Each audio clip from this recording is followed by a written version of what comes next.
Esse é um ponto importantíssimo.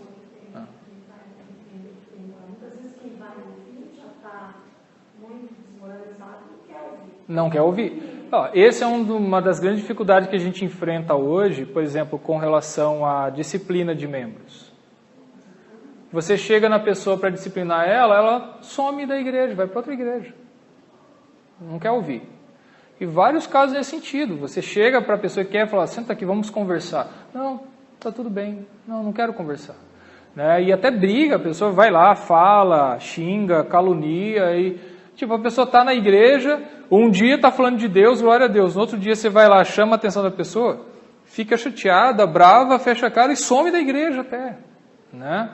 E esse realmente é uma questão importante para a gente hoje, até algumas situações que eu tenho vivido, visto nas igrejas que eu tenho trabalhado, essa luta realmente tem uma questão de você ter moral para falar para o outro, existe um porém aí, né?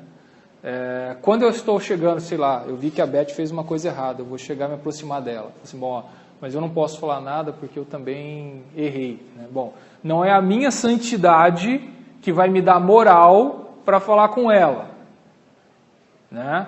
Porque eu posso, como Davi, ter adulterado, ter assassinado, só que eu estou arrependido, pedi perdão ao meu Deus, restaurei a minha vida, né? E agora eu estou falando porque eu estou vendo que ela fez uma coisa, e esse é o grande ponto. O problema não é as pessoas pecarem na igreja, é pecarem e achar que estão certas, e não achar que precisam se arrepender. Eu acho que esse é o grande problema que a gente está enfrentando hoje. As pessoas que precisam de disciplina, que você vê que a pessoa está errando, quando você chega e se aproxima para a pessoa, ela não aceita que ela tenha que ser chamada a atenção. Exatamente. Porque às vezes ela não acha que está errada. E quando, mesmo estando errada, às vezes tem esse problema. Fala assim, quem é aquele para falar de mim? Não, tudo bem, eu sei que aquele está errado também. Mas você não está errado? Não quero saber, aquele está errado. Aí você fica, pera um pouquinho, acerta a sua situação com Deus. E vamos deixar o outro, que daí a gente vai no outro e fala também. Vamos lá. Né? Mas, primeiro, nós precisamos de pessoas na igreja, e principalmente liderança na igreja, que tenha, que seja espelho para a gente, eu obedeço, né, até uma coisa que eu tenho ouvido, tem autoridade e poder. Até estava ouvindo o Fernando e o Abner falando sobre isso, sobre a educação de filhos. Né? Tem pai que tem poder para educar os filhos, eu estou mandando, cala a boca e faz. Né? É diferente do outro que tem autoridade, e ele conversa com o filho, ele explica e ele dá exemplo, então ele naturalmente tem autoridade e o filho naturalmente o obedece. Então é isso também, claro, que a gente tem que ter. Né? Líderes, pastores, presbíteros, e líderes em geral, superintendente da escola dominical, quem quer que seja um exemplo, que a gente possa falar, essa pessoa veio falar comigo e ela é uma pessoa que, ela tem, vamos dizer, moral para falar, porque ela fala do que ela pratica, ela não é aquele, né, faço o que eu digo, mas não faço o que eu faço. As autoridades estão aqui, fora os pastores, nós que colocamos. Sim. Acabou, não interessa que nós colocamos lá, a autoridade está lá, eu tenho que ficar quieto se ele faz errado ou não.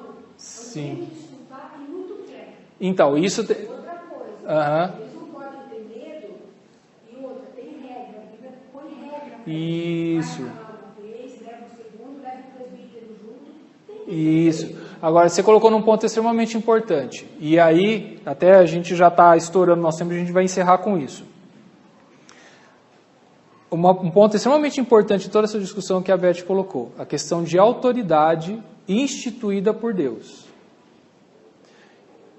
E o melhor exemplo de entender essa questão é ver a relação de Davi com Saul. Seguinte, a pessoa foi colocada como autoridade sobre você. Quando você se tornou membro dessa igreja, você aceitou se submeter à autoridade da igreja, dos pastores, né, e de toda a hierarquia dos presbíteros e tudo. Se o presbítero fala para você, irmão, eu não quero, de repente chega, sei lá, um presbítero, minha irmã, você não pode vir para a igreja vestida desse jeito. Você tem que ser mais decente. Vamos supor, se fosse essa a história. Entendeu? É claro, o que vai acontecer na vida real? A pessoa espana, fica chateada, está me caluniando, sei lá, é bullying, vai inventar um monte de coisa, né? Sim. Sim. Estava tomando uma branquinha lá no José Cortez. É. Uhum. Que é isso, né? Isso, exato. Se não ouviu, peraí, então vou levar mais umas testemunhas, porque está fazendo um negócio que é errado, não é bom para ele, não é bom para ele. Sim. Enfim, não deu certo, daí a proposta não deu certo, considera ele como um fariseu, não é isso? Sim. Tem que seguir um pouquinho disso da vida. Se faz isso, evita um monte de problemas na igreja. Né? Sem dúvida. Então, e precisa ter coragem de fazer isso, né? E voltando a essa questão da autoridade, esse é que é o ponto. Às vezes, eu posso estar na igreja e eu vejo que o pastor Nelson está fazendo uma coisa errada. Tem a questão moral. Às vezes, tipo, Nelson está fazendo uma coisa moralmente errada, principalmente se for pública, você tem que vir. Agora, tipo, não é? Vamos supor, o pastor, eu estou aqui, sei lá, como diz o seminário, picando fumo com vocês, eu não estou... nem estou dando aula de jeito, estou falando umas besteiras aqui para vocês e tudo. Aí você tem o seguinte, você tem os dispositivos da igreja, você não vai simplesmente ficar calado, bom, ele é autoridade, deixa ele falar, eu não posso questionar. Não, você pode questionar, porque você tem os dispositivos da igreja, manda carta para o conselho e tudo. Mas, apesar do Nielsen estar falando besteira, estar falando uma heresia aqui, eu dou uma aula aqui, falo uma coisa que não tem nada a ver com a nossa doutrina. E eu falo que é desse jeito, que a igreja presbiteriana está errada e tudo. Você não vai chegar detonando comigo, porque apesar disso, o Nielsen continua sendo pastor da igreja. A gente deve honra e respeito às autoridades que Deus constituiu. Né? Você vai pelos meios legais da igreja e fala assim, ó, vai lá para o Wagner Frois, que é presbítero, ó, o Nielsen está falando besteira na classe.